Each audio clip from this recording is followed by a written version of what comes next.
ஈரானிடம் சிக்கியிருக்கக்கூடிய அமெரிக்காவினுடைய மிக முக்கியமான குண்டுகளும் இந்த குண்டுகளை வைத்து ஈரான் செய்ய போகும் தரமான சம்பவங்களும் புலம்பித் திரியும் அமெரிக்க இராணுவ அதிகாரிகளும் காசாவிலே ஹமாஸை நிராயுத பாணியாக்குவதற்காக எகிப்து முன்வைத்திருக்கக்கூடிய புதிய முன்மொழிவும் எகிப்திய வெளியுறவுத்துறை அமைச்சருடைய கருத்துக்களும் காசாவில் களமிறக்கப்பட போகும் டொனால்ட் ட்ரம்பினுடைய பீஸ் கவுன்சிலும் எகிப்தினுடைய அதிபர் சிசியுக்கும் நெட்டன்யாஹுவுக்கும் இடையில் நடைபெறப் போகும் சந்திப்பும் இந்த சந்திப்பிலே கலந்து கொள்ளப் போகும் அடிமை கத்தாரினுடைய அதிபரும் துரோகி அர்துகானும் இவை தொடர்பாக நியூயார்க் நகரில் நடைபெற்றிருக்கக்கூடிய ரகசிய பேச்சுவார்த்தைகளும் வெஸ்ட் பேங்க் பிரதேசத்தில் பலஸ்தீனிய போராளிகள் மேற்கொண்டு வரும் தொடர்ச்சியான தாக்குதல்களும் இஸ்ரேலி ஆக்கிரமிப்பு நிலத்திருடர்கள் மேற்கொண்டு வரக்கூடிய கொடூரங்களும் அட்டூழியங்களும் பலஸ்தீனிய முதியவரின் உருக்கமான கருத்துக்களும்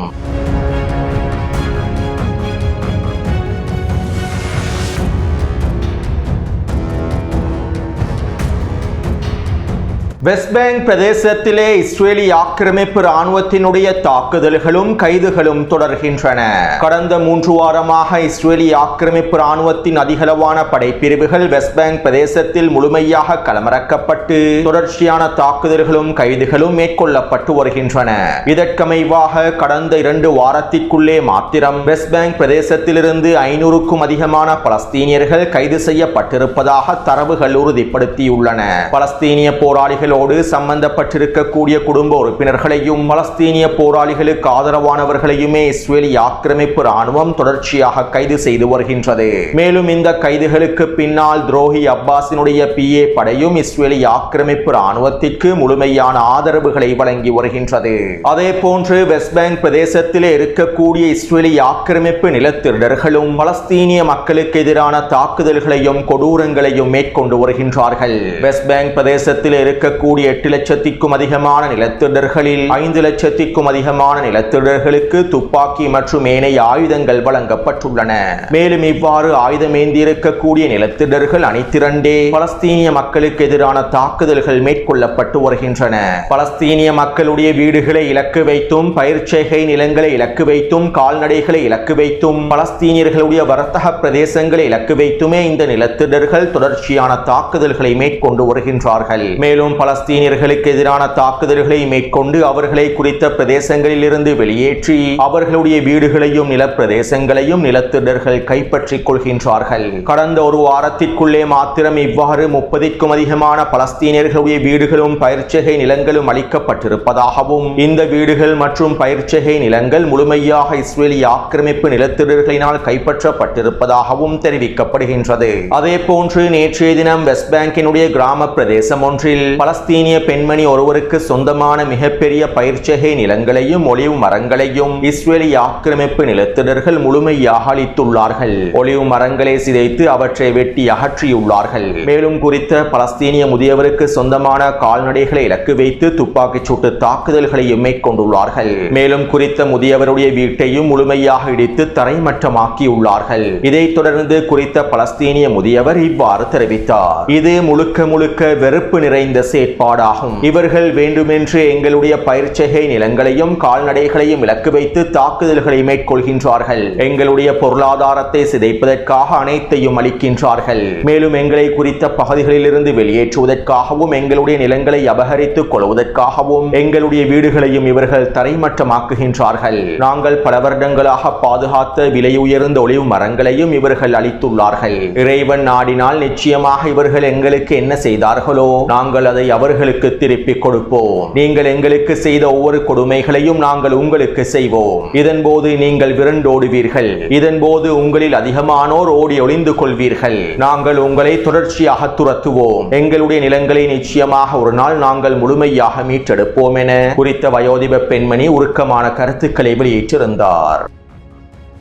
அடுத்து பலஸ்தீனிய போராளிகள் வெஸ்ட் பேங்க் பிரதேசத்திலே தொடர்ச்சியான தாக்குதல்களை மேற்கொண்டு வருகின்றார்கள். இதற்கமைவாக நேற்று மாலை டூபாஸ் பிரதேசத்திலே 5 ஸ்டோன் தாக்குதல் ஒன்றை மேற்கொள்வதற்கு திட்டமிட்டுள்ளார்கள். அதாவது டூபாஸ் பிரதேசத்தில் இருக்கக்கூடிய 5 சோதனை சாவடிகளுக்கு அருகாமையில் 5 வெடிகுண்டு பொறிகளை பொருத்தியுள்ளார்கள். இருப்பினும் இந்த 5 வெடிகுண்டு பொறிகளில் ஒரே ஒரு வெடிகுண்டு பொறியில் மாத்திரம் இஸ்ரேலி ஆக்கிரமிப்பின் ஜீப் வண்டி ஒன்று சிக்கி அளிக்கப்பட்டுள்ளது. மேலும் ஏனைய 4 வெடிகுண்டு பொறிகளையும் துரோகி அப்பாஸின் YPA படைகள் கண்டுபிடித்து குறித்த பொறிகளை அகற்றியுள்ளார்கள். அதே நேரம் G20 இலக்கு வைத்து மேற்கொள்ளப்பட்ட தாக்குதலில் 3 சிப்பாய்கள் படுகாயமடைந்திருப்பதாகவும் இவர்களில் 2 பேருடைய நிலைமையானது கவலைக்கிடமாக இருப்பதாகவும் இஸ்ரேலிய ஆக்கிரமிப்பு வைத்தியசாலை வட்டாரங்கள் தெரிவிக்கின்றன. இதேபோன்று ஜெனின் பிரதேசத்தில் இருக்கக்கூடிய பலஸ்தீனிய போராளிகள் 3 சோதனை சாவடிகளை இலக்கு வைத்து நேரடியான துப்பாக்கிச் சூட்டு தாக்குதல்களை மேற்கொண்டுள்ளார்கள். இந்த துப்பாக்கிச் சூட்டு தாக்குதல்களிலே 2 இஸ்ரேலிய ஆக்கிரமிப்பு சிப்பாய்கள் படுகாயமடைந்திருப்பதாகவும் தெரிவிக்கப்படுகின்றது.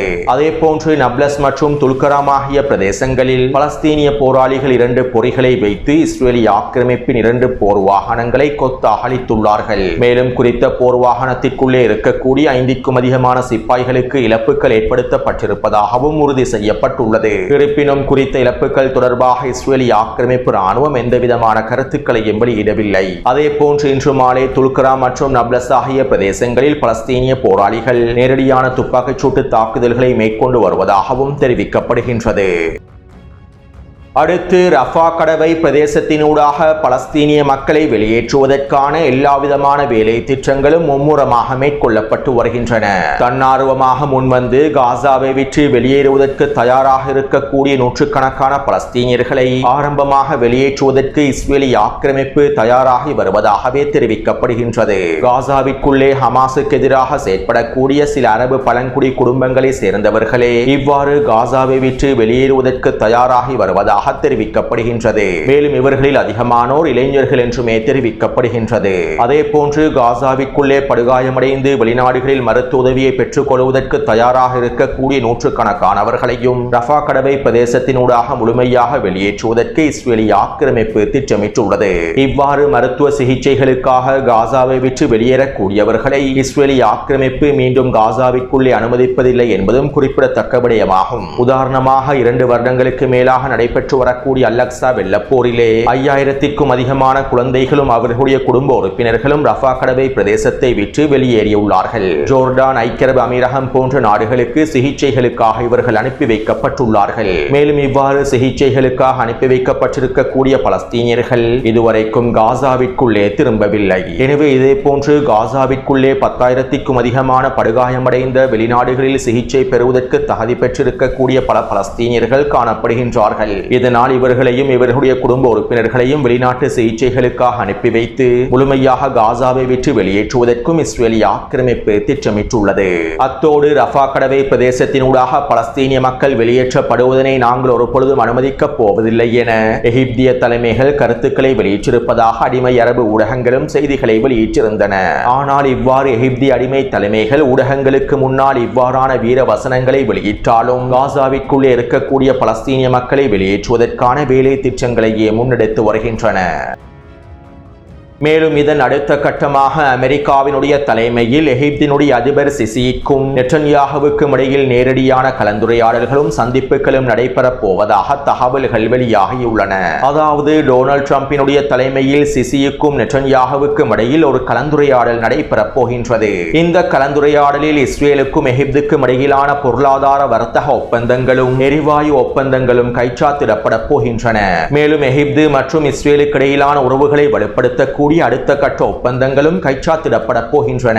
அமெரிக்க தூதர் ஸ்டீவ் விட்கோஃபும் டொனால்ட் ட்ரம்பினுடைய மருமகனான ஜரேட் குஷ்னரும் ஒன்றிணைந்தே இந்த வேலை திட்டங்களை முன்னெடுத்து வருவதாகவும் விரைவில் வாஷிங்டனில் வைத்து இந்த கலந்துரையாடல்கள் நடைபெறும் என்றும் இதற்கான வேலை திட்டங்கள் மும்முரமாக நடைபெற்று வருவதாகவும் எக்ஸியோஸ் ஊடகம் செய்திகளை வெளியிட்டுள்ளது.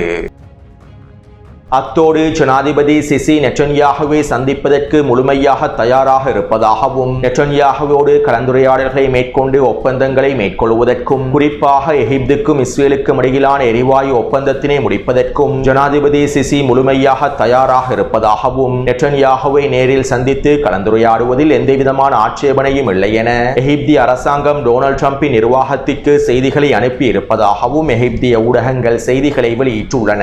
அத்தோடு இங்கிருக்க இருக்கக்கூடிய இன்னும் மிக முக்கியமான விடயம் என்னவென்றால் இந்த சந்திப்பானது நெட்டன்யாகுவுக்கும் சிசிக்கும் இடையிலான சந்திப்பாக மாத்திரம் நடைபெறப் போவதில்லை. அதாவது டொனால்ட் ட்ரம்பினுடைய நிர்வாகம் குறித்த சந்திப்பிலே கத்தாரி அடிமை தலைவரும் துரோகி அர்துகானும் கலந்து கொள்ள வேண்டும் என விரும்புவதாகவும் இதற்கான அடுத்த கட்ட பேச்சுவார்த்தைகள் மேற்கொள்ளப்பட்டிருப்பதாகவும் இதனை ஒரு அரபு இஸ்லாமிய உச்சி மாநாடாக நடத்துவதற்கு டொனால்ட் ட்ரம்பின் நிர்வாகம் திட்டமிட்டிருப்பதாகவும் எக்ஸியோஸ் மற்றும் வால் ஸ்ட்ரீட் ஜேர்னல் ஊடகங்கள் குறிப்பிட்டுள்ளன. இதற்கமைவாக கடந்த வாரம் நியூயார்க் நகரில் ஒரு மிக முக்கியமான ரகசியமான கலந்துரையாடல் நடைபெற்றிருப்பதாக தற்போது தகவல்கள் வெளியாகியுள்ளன. மேலும் இந்த கலந்துரையாடலில் அமெரிக்க தூதர் ஸ்டீவ் விட்கோஃபும் ஜரேட் குஷ்னரும் மொசாடின் தலைவரும் கத்தாரினுடைய பிரதிநிதிகளும் கலந்து கொண்டிருப்பதாகவும் தகவல்கள் வெளியாகியுள்ளன. எனவே சுருக்கமாக குறிப்பிடுவதாக இருந்தால் அடிமை மத்தியஸ்தர்கள் ஒன்றிணைந்து நெட்டன்யாகுவோடும் டொனால்ட் ட்ரம்போடும் அடுத்த கட்ட ஒப்பந்தங்களை மேற்கொள்ளப் போகின்றார்கள். அடுத்து காசாவிலே ஹமாஸை நிராயுத பாணியாக்குவதற்காக அடிமை மத்தியஸ்தர்கள் புதிய முன்மொழிவு ஒன்றையும் முன்வைத்துள்ளார்கள். கடந்த 50 நாட்களுக்குள் ஹமாஸை நிராயுத பாணியாக்குவதற்கான 2க்கும் அதிகமான முன்மொழிவுகளை அடிமை மத்தியஸ்தர்களான எகிப்து, துருக்கி மற்றும் கத்தாரிய தரப்பினர் முன்வைத்து விட்டார்கள். இப்படியான நிலைமையிலேயே தற்போது எகிப்தி அடிமைகளும் ஒரு புதிய முன்மொழிவு ஒன்றை முன்வைத்துள்ளார்கள். அதாவது வடக்கு அயர்லாந்தில் எவ்வாறு ஆயுத குழுக்கள் நிராயுத பாணியாக்கப்பட்டதோ அதே போன்று காசா ஹமாஸும் ஏனைய எதிர்ப்பு குழுக்களும் முழுமையாக நிராயுதபாணியாக்கப்பட வேண்டும் என்பதற்கான முன்மொழிவுகளையே தற்போது எகிப்தி அடிமைகள் முன்வைத்துள்ளது. கடந்த மாதம் பிரித்தானியாவினுடைய பிரதமர் இவை தொடர்பான கருத்துக்களை முன்வைத்திருந்தார். காசாவிலே ஹமாஸை நிராயுதபாணியாக்குவதற்கான சிறந்த திட்டங்கள் எங்களிடம் காணப்படுகின்றன. நாங்கள் எவ்வாறு வடக்கு அயர்லாந்தில் ஆயுத குழுக்களை நிராயுதபாணியாக்கினோமோ அதே போன்று எங்களால் ஹமாஸையும் காசாவில் நிராயுதபாணியாக்க முடியும். மேலும் இந்த திட்டங்களை நாங்கள் மத்தியஸ்தர்களோடு பகிர்ந்து கொள்வோம் என்றும் பிரித்தானியாவினுடைய பிரதமர் தெரிவித்திருந்தார். கடந்த மாதம் வெளியிட்ட காணொளிகளில் இவற்றை தெளிவாக குறிப்பிட்டிருந்தேன். எனவே தற்போது பிரித்தானிய பிரதமர் அடிமை மத்தியஸ்தர்களுக்கு அனுப்பி வைத்திருக்கக்கூடிய ஆவணங்களை பயன்படுத்தியே எகிப்தி அடிமை மத்தியஸ்தர்கள் தற்போது காசாவிலே ஹமாஸை நிராயுதபாணியாக்குவதற்கான புதிய முன்மொழிவை முன்வைத்துள்ளார்கள். மேலும் குறித்த முன்மொழிவு தொடர்பாக எகிப்தினுடைய வெளியுறவுத்துறை அமைச்சர் பத்ர் அப்தல் இவ்வாறு தெரிவித்துள்ளார். காசாவிலே ஹமாஸினுடைய ஆயுத களைவானது ஒரு பலஸ்தீனிய அமைப்பினாலோ அல்லது அரபு இஸ்லாமிய அமைப்பொன்றின் மூலமாகவோ மேற்கொள்ளப்பட வேண்டும். நாங்கள் வடக்கு அயர்லாந்தில் எவ்வாறு ஆயுத குழுக்கள் நிராயுதபாணியாக்கப்பட்டதோ அதே போன்ற ஒரு மாதிரியையே தற்போது தயாரித்துள்ளோம். எங்களுடைய இந்த முன்மொழிவுக்கு அமைவாக காசாவில் இருக்கக்கூடிய ஹமாஸ் மற்றும் ஏனைய எதிர்ப்பு குழுக்கள் முழுமையாக ஒருங்கிணைக்கப்படும். இந்த ஆயுத குழுக்கள் ஒருங்கிணைக்கப்பட்டு ஒரே கட்டமைப்புக்குள் கொண்டு வரப்படும். இதைத் தொடர்ந்து காசாவினுடைய அடிப்படை நிர்வாகத்தினை பலஸ்தீனிய தொழில்நுட்ப குழுவானது முழுமையாக நிர்வகிக்கும். இந்த பலஸ்தீனிய தொழில்நுட்ப குழுவானது ஹமாஸினுடைய ஆட்சியை முழுமையாக திறம்பட மாற்றி அமைக்கும். இதைத் தொடர்ந்து பலஸ்தீனிய எதிர்ப்பு குழுக்களுக்கு இடையிலே இருக்கக்கூடிய அனைத்து ஆயுதங்களையும் இலகுவாக பறிமுதல் செய்து கொள்ள முடியும். காசாவினுடைய ஆட்சியை முழுமையாக கட்டுப்படுத்துவதன் மூலமாகவும் பலஸ்தீனியர்களை கொண்டு காசாவின் ஆட்சியை முழுமையாக கட்டுப்படுத்துவதன் மூலமாகவும் காசாவின் நிர்வாகத்திலிருந்து ஹமாஸை முழுமையாக நீக்குவதன் மூலமாகவுமே அனைத்து எதிர்ப்பு குழுக்களையும் முழுமையாக நிராயுதபாணியாக்க முடியும் என எகிப்தினுடைய வெளியுறவுத்துறை அமைச்சர் தெரிவித்துள்ளார். அடுத்து காசாவிலே களமிறக்கப்பட போகும் பீஸ் கவுன்சில் தொடர்பாக டொனால்ட் ட்ரம்ப் இவ்வாறு தெரிவித்துள்ளார். 2025ஆம் ஆண்டின் இறுதி பகுதிக்குள் காசாவிலே 2ஆம் கட்ட திட்டத்தினை முழுமையாக நடைமுறைப்படுத்துவேன். இந்த 2ஆம் கட்ட திட்டத்தினை நடைமுறைப்படுத்துவதற்கான ஆரம்ப கட்ட பேச்சுவார்த்தைகளை நாங்கள் முழுமையாக முடிப்போம். அதே போன்று 2026ஆம் ஆண்டு ஆரம்ப பகுதியிலேயே காசாவுக்கான பீஸ் கவுன்சிலை நான் அறிவிப்பேன். உலகிலே இருக்கக்கூடிய மிக முக்கியமான தலைவர்கள் இந்த பீஸ் கவுன்சிலில் உறுப்பினர்களாக இருப்பார்கள். மேலும் இதுவே காசாவை வழிநடத்தக்கூடிய, மேற்பார்வையிடக்கூடிய, காசாவை நிர்வகிக்கக்கூடிய மிக முக்கியமான அலகாகவும் செயற்படும் என டொனால்ட் ட்ரம்ப் தெரிவித்துள்ளார். அதாவது காசாவின் நிர்வாகத்தை நிர்வகிப்பதற்கு பலஸ்தீனிய தொழில்நுட்ப குழு ஒன்று அமைக்கப்படும். இருப்பினும் இந்த பலஸ்தீனிய தொழில்நுட்ப குழுவுக்கு மேலால் தான் இந்த பீஸ் கவுன்சில் அமைக்கப்பட போகின்றது. இந்த பீஸ் கவுன்சிலினுடைய தலைவராகவே பிரித்தானியாவினுடைய முன்னாள் பிரதமர் டோனி பிளேரும் தெரிவு செய்யப்பட்டுள்ளார். மேலும் இந்த பீஸ் கவுன்சிலின் வழிகாட்டுதலுக்கு அமைவாகத்தான் காசாவின் நிர்வாகம் வழிநடத்தப்படும் என்றும் டொனால்ட் ட்ரம்பினுடைய நிர்வாகம் கருத்துக்களை வெளியிட்டுள்ளது. அடுத்து காசாவிலே இஸ்ரேலி ஆக்கிரமிப்பு தொடர்ச்சியான தாக்குதல்களை மேற்கொண்டு வருகின்றது. நேற்று மாலை மத்திய காசாவின் கிழக்கு பிரதேசத்தினூடாக மஞ்சள் எல்லை பிரதேசத்தினூடாக இஸ்ரேலி ஆக்கிரமிப்பின் போர் வாகனங்கள் நுழைந்து பீரங்கி தாக்குதல்களை மேற்கொண்டுள்ளன. இதனால் குறித்த பிரதேசத்தில் இருக்கக்கூடிய 5க்கும் அதிகமான வீடுகள் தரைமட்டமாக்கப்பட்டுள்ளன. மஞ்சள் நிற பிரதேசத்திற்குள்ளே இருக்கக்கூடிய வீடுகளை தரைமட்டமாக்கி வரக்கூடிய இஸ்ரேலி ஆக்கிரமிப்பு ராணுவம் தற்போது மஞ்சள் நிற எல்லை பிரதேசத்திற்கு அருகாமையில் இருக்கக்கூடிய வீடுகளையும் தரைமட்டமாக்கி வருகின்றது. இதே போன்றுதான் நேற்று மாலை ஜபலியா பிரதேசத்தினுடைய மஞ்சள் எல்லை பிரதேசத்திலும் மெர்காவா போர்த்தாங்கி வாகனங்கள் நுழைந்து பீரங்கி தாக்குதல்களை மேற்கொண்டுள்ளன. மேலும் இந்த சந்தர்ப்பத்திலே குறித்த பிரதேசத்தினூடாக பயணித்த 3 பெண்களையும் 4 சிறுவர்களையும் இலக்கு வைத்தும் துப்பாக்கிச் சூட்டு தாக்குதல்களை மேற்கொண்டுள்ளது. அது மட்டுமல்லாமல் மஞ்சள் நிற எல்லை பிரதேசத்தில் ஓய்வெடுப்பதற்காக அமர்ந்திருந்த முதியவர் ஒன்றின் மீது மெர்காவா போர்த்தாங்கி வாகனத்தை இஸ்ரேலி ஆக்கிரமிப்பு ராணுவம் செலுத்தியுள்ளது. இதனால் அந்த முதியவர் மெர்காவா போர்த்தாங்கி வாகனத்துக்குள் சிக்குண்டு கொல்லப்பட்டுள்ளார். இதே போன்று இஸ்ரேலி ஆக்கிரமிப்பு மஞ்சள் நிற எல்லை பிரதேசங்களில் தொடர்ச்சியான வான்வழி தாக்குதல்களையும் மேற்கொண்டு வருகின்றது. அத்தோடு இது ஒரு புறம் இருக்க அதிகளவான மழை பொழிவினாலும் வெள்ளப்பெருக்கினாலும் பலஸ்தீனிய மக்கள் சொல்லன்னா துன்பங்களை அனுபவித்து வருகின்றார்கள். காசாவின் தாழ்வு பிரதேசங்கள் முழுவதும் வெள்ளத்தினால் மூழ்கியிருப்பதனால் ஆயிரக்கணக்கான கூடாரங்கள் முழுமையாக அழிக்கப்பட்டுள்ளன. இதனால் குறித்த பிரதேசங்களில் இருக்கக்கூடிய 2.5 லட்சத்திற்கும் அதிகமான பலஸ்தீனிய மக்கள் தற்போது இடம்பெயர்ந்துள்ளார்கள். அதே போன்று அதிக குளிரினால் குழந்தைகளும் பலஸ்தீனிய பெண்களும் கர்ப்பிணி தாய்மார்களும் மிகப்பெரிய கொடூரங்களை அனுபவித்து வருகின்றார்கள். கூடாரங்களிலே இருந்து கொண்டு இந்த குளிரை தாங்கிக் கொள்ள முடியாது. மேலும் குளிரை தாங்கக்கூடிய ஆடைகளை இஸ்ரேலி ஆக்கிரமிப்பு காசாவிற்குள்ளே அனுமதிப்பதில்லை. நேற்று காலையும் பலஸ்தீனிய குழந்தை ஒன்று கூடாரத்திற்குள்ளே குளிரின் காரணமாக உறைந்து உயிரிழந்துள்ளது. மேலும் குறித்த குழந்தை தொடர்பான புகைப்படங்களை டெலிகிராம் சேனலில் பதிவிட்டுள்ளேன். கடந்த மாதம் இஸ்ரேலி ஆக்கிரமிப்பு ராணுவம் லெபனானின் தலைநகரான பெய்ரூட்டின் தெற்கு புறநகர் பிரதேசமான தஹயே பிரதேசத்தை இலக்கு வைத்து படுகொலை தாக்குதல்களை மேற்கொண்டிருந்தது. ஹிஸ்புல்லா ராணுவத்தினுடைய தலைமை அதிகாரியை இலக்கு வைத்து இஸ்ரேலி ஆக்கிரமிப்பு இந்த படுகொலை தாக்குதல்களை மேற்கொண்டிருந்தது. மேலும் இஸ்ரேலி ஆக்கிரமிப்பு ராணுவம் குறித்த படுகொலை தாக்குதல்களை மேற்கொள்வதற்காக அமெரிக்காவின் நவீன தொழில்நுட்பத்தை கொண்டிருக்கக்கூடிய GBU-39 என்கின்ற SDB கிளைட் குண்டுகளையே பயன்படுத்தி இருந்தது. மேலும் இஸ்ரேலி ஆக்கிரமிப்பின் இந்த படுகொலை தாக்குதலின் போது அமெரிக்காவின் GBU-39 கிளைட் குண்டொன்று வெடிக்காமல் கட்டிடத்திற்குள்ளே சிக்கிக் கொண்டது. இவ்வாறு வெடிக்காமல் கட்டிடத்திற்குள்ளே சிக்கிக் கொண்ட GBU-39 வெடிகுண்டை அவசரமாக அமெரிக்காவிடம் ஒப்படைக்குமாறு டொனால்ட் ட்ரம்பினுடைய நிர்வாகம் லெபனானி அரசாங்கத்திற்கு உச்சழுத்தங்களை வழங்கியிருந்தது. இருப்பினும் இதுவரைக்கும் குறித்த குண்டானது அமெரிக்க அரசாங்கத்திடம் ஒப்படைக்கப்படவில்லை என்றும் இந்த குண்டுக்கு என்ன நடந்தது என்பது தொடர்பான முழுமையான விசாரணை அறிக்கைகள் வெளியிடப்படவில்லை என்றும் அமெரிக்க ஊடகங்கள் செய்திகளை வெளியிட்டுள்ளன. அதாவது அமெரிக்காவினுடைய நவீன தொழில்நுட்பத்தை கொண்டிருக்கக்கூடிய GBU-39 கிளைட் குண்டானது ஹிஸ்புல்லா ராணுவத்தின் கைகளில் கிடைத்துவிடக் கூடாது என்பதற்காகவும் அவ்வாறு ஹிஸ்புல்லா ராணுவத்தின் கைகளில் கிடைத்தால் அவர்கள் இந்த குண்டை ஈரானுக்கு அனுப்பிவிடுவார்கள் என்கின்ற காரணத்திற்காகவுமே அவசரமாக குறித்த குண்டை அமெரிக்காவிடம் ஒப்படைக்குமாறு டொனால்ட் ட்ரம்பினுடைய நிர்வாகம் லெபனானி அரசாங்கத்திற்கு உச்சழுத்தங்களை வழங்கி வருகின்றது.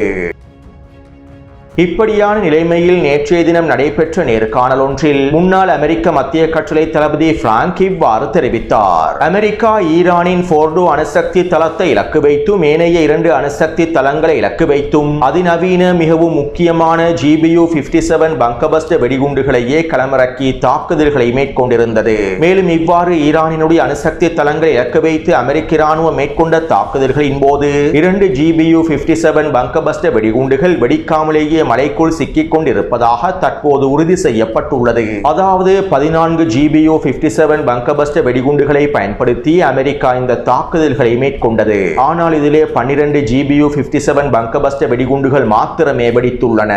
ஏனைய 2 வெடிகுண்டுகளும் போர்டோ மற்றும் ஏனைய அணுசக்தி தளங்களுக்குள்ளேயே சிக்கிக் கொண்டுள்ளன. இதனால் தற்போது ஏற்பட்டிருக்கக்கூடிய மிகப்பெரிய கவலையும் ஆபத்தும் என்னவென்றால் இந்த அதிநவீன GBU-57 பங்கபஸ்ட் வெடிகுண்டுகளை ஈரானிய பாதுகாப்பு படையினர் கைப்பற்றிக் கொண்டால் குறித்த குண்டுகளை அவர்கள் ரிவர்ஸ் இன்ஜினியரிங் செய்து விடுவார்கள். இந்த குண்டில் இயக்கப்படுகின்ற அனைத்து தொழில்நுட்பங்களையும் அவர்கள் கண்டுபிடித்து விடுவார்கள். இவ்வாறு கண்டுபிடித்தால் GBU-57 போன்ற அதிநவீன பங்கபஸ்ட் வெடிகுண்டுகளை போன்ற அதிநவீன வெடிகுண்டுகளை ஈரானினாலும் தயாரித்து விட முடியும். அது மட்டுமல்லாமல் இந்த பங்கபஸ்ட் வெடிகுண்டுகளை அவர்கள் ஏவுகணைகளிலும் பொருத்திக் கொள்ளலாம். இவ்வாறு ஈரான் அதனுடைய ஏவுகணைகளில் GBU-57 பங்கபஸ்ட் வெடிகுண்டுகளை போன்ற அமைப்புகளை பொருத்தினால் அதன் மூலமாக ஏற்படக்கூடிய விளைவுகள் மிகவும் பாரதூரமானதாகவே அமைந்திருக்கும். மேலும் இந்த குண்டுகளுக்குள்ளே இருக்கக்கூடிய நவீன தொழில்நுட்பத்தினை பயன்படுத்தி எங்களுடைய வான் பாதுகாப்பு அமைப்புகளையும் அவர்களால் இலக்கு வைத்து விட முடியும். இதனால் தற்போது ஏற்பட்டிருக்கக்கூடிய நிலைமையானது மிகவும் கவலைக்குரிய ஆபத்தான நிலைமையாகும். நிச்சயமாக ஈரான் இந்த 2 வெடிகுண்டுகளையும் கைப்பற்றி ரிவர்ஸ் இன்ஜினியரிங் செய்துவிடும். இதனால் அமெரிக்க இராணுவத்திற்கே மிகப்பெரிய இழப்புகள் ஏற்படுத்தப்படும் என முன்னாள் அமெரிக்க மத்திய கட்டளை தளபதி தெரிவித்துள்ளார். அத்தோடு இங்கிருக்கக்கூடிய இன்னும் மிக முக்கியமான விடயம் என்னவென்றால் கடந்த மாதம் ஈரான் பங்கபஸ்ட் ஏவுகணைகளை களமிறக்கியிருந்தது. சுரங்கப்பாதைகளுக்குள்ளே சென்று தாக்குதல்களை மேற்கொள்ளக்கூடிய அதிநவீன ஏவுகணைகளை ஈரான் களமிறக்கியிருந்தது. இவை தொடர்பாக கடந்த மாதமே காணொளிகளில் தெரிவித்திருந்தேன். மேலும் அமெரிக்காவின் அதிநவீன GBU-57 பங்கபஸ்ட் வெடிகுண்டுகளை பயன்படுத்தி ஈரான் ரிவர்ஸ் இன்ஜினியரிங் செய்து அதிரடியான பங்கபஸ்ட் ஏவுகணைகளையும் உருவாக்கி இருக்கலாம். எனவே இந்த காணொளி தொடர்பான கருத்துக்களை பதிவிடுங்கள். தொடர்ந்தும் என்னுடன் இணைந்திருங்கள். நன்றி, வணக்கம்.